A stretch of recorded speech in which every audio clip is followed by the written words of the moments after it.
Speaking about identity is referring to a part that is common among all human beings, and also that which is singular to each of us.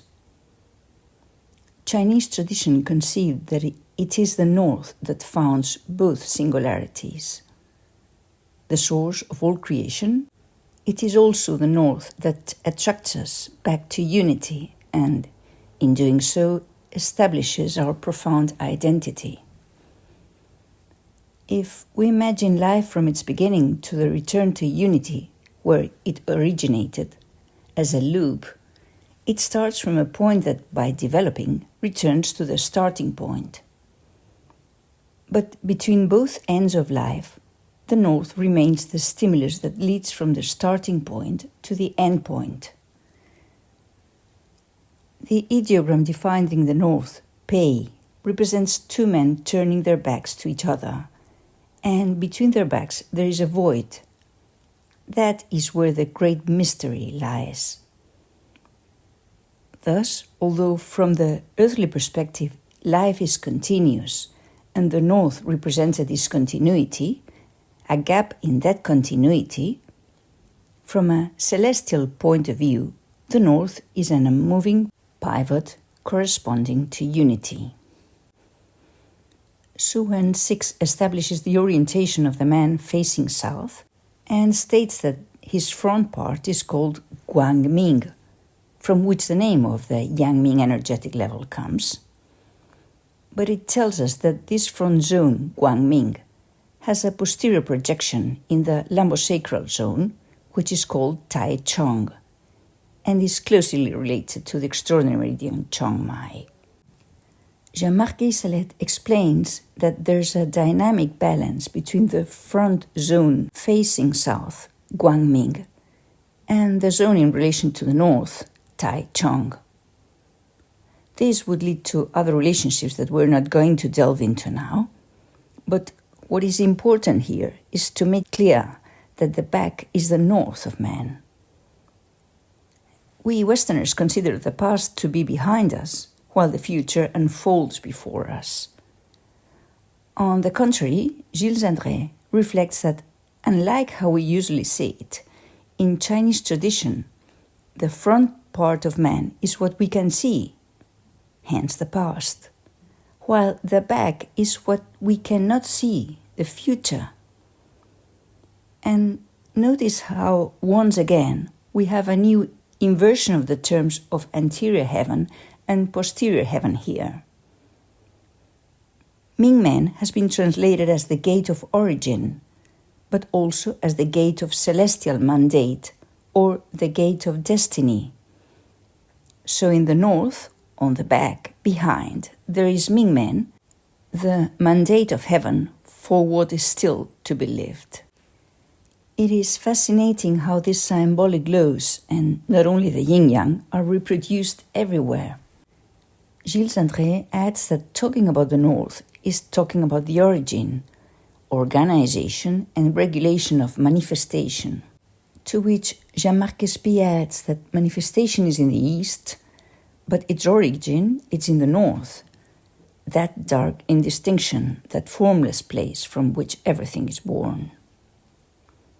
But as creation and recreation occur with each yin-yang cycle, with each breath, with each heartbeat, with each of the small or large cycles, this concept of the North not only has to do with the infusion of life, but also with the terminal phase of a cycle and the beginning of a new cycle. Because the North is also in China, the land of the dead. Indeed, in ancient China, the dead were buried in the north of villages, with their heads also facing north. It was believed that the dead who were buried without this ritual turned into ghosts, gui. At the 2010 Congress of the French Acupuncture Association, Michel Chartreux explained that the origin associated with the North takes place in darkness, in secrecy. From the East derives the notion of direction, of giving direction, while in the North, what is given is a destiny, Ming. This author also adds that man is in motion and therefore must set out and leave this north in the direction of the south to discover his intimate nature, Xing. There are several elements that represent the north. In the sky, one of them is the North Star, and by extension also the Big Dipper. In ancient times, this celestial structure was located in the center of the sky, apparently constituting an immutable pivot.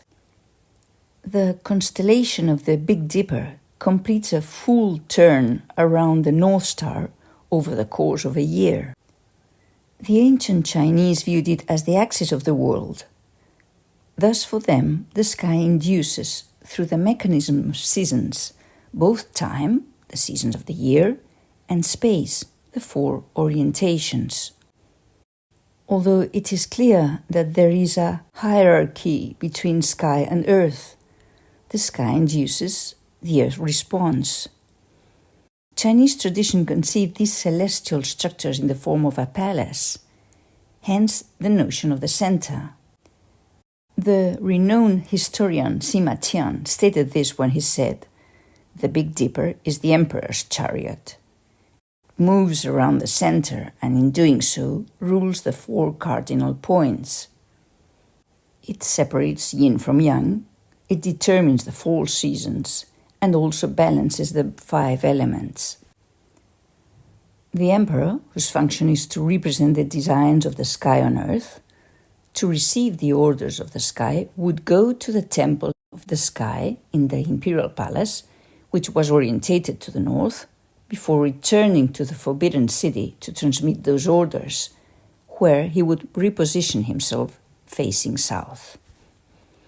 And Sima Qian, in explaining the rotation of the Big Dipper and its action of determining the 4 seasons and balancing the 5 elements, conveys the sense of this ritual of the emperor harmonizing the functioning of his people according to celestial designs. This celestial north is organizing a reference pivot around which vital cycles unfold. In the human body, there are several acupuncture points related to the north. The first of them is Gp4 Mingmen, and another one is also located on this dorsal meridian related to the north. Gp20, Baihui, known as 100 meetings or whole sky, is located at the piercing point of the sky in man, determining its axis of rotation. And that's why Gp20 is a convergence point. But as always, there's not a single interpretation, but several interpretations. This explains why there are other acupuncture points also related to the north. For example, in the center of the chest, Renmai 17, Shanzhong, represents one of the 4 seas. We know that this acupoint is the Sea of Qi, but it is also called the Northern Sea. And this makes sense because Shanzhong in the upper jiao, the synthesis of clear energies, is an area reserved for Zhongqi, this energy that Jean-Marc Salette translates as the energy of ancestral rhythms. On a clinical level, we must relate the north not only to the extraordinary meridians, but also to the kidney zhang and its energetic functions. Its associated pathologies will be those of its benchen, Zhi, which promotes the capacity for renewal. Therefore, melancholic depression, urogenital cancer, or urogenital pathologies that appear in a traumatic context that the individual is unable to assimilate because they lack the spiritual dimension to address it, may be related to a pathology of the north. Other pathologies specific to the north involve essence, Jing.